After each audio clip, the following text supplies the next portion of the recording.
السلام علیکم ورحمۃ اللہ وبرکاتہ۔ آج انشاءاللہ العزیز جوامع الکلم کی حدیث نمبر 28 اور حدیث نمبر 29 یاد کریں گے۔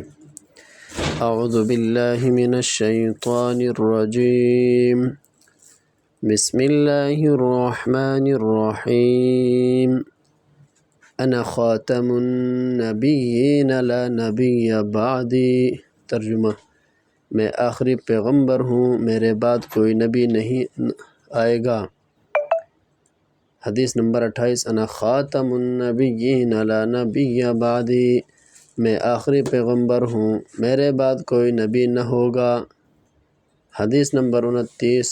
لا تقاطعوا ولا تدابروا ولا تباغضوا ولا تحاسدوا وكونوا عباد اللہ اخوانا۔ ترجمہ: آپس میں قطع تعلق نہ کرو اور ایک دوسرے کے در پہ نہ ہو، اور آپس میں بغض نہ رکھو اور حسد نہ رکھو، اور اے اللہ کے بندو سب بھائی ہو کر رہو۔ اللہ تبارک و تعالی مجھے اور آپ کو ان دونوں احادیث مبارکہ یاد کر کے ان احادیث مبارکہ پر عمل کرنے کی توفیق عطا فرمائے۔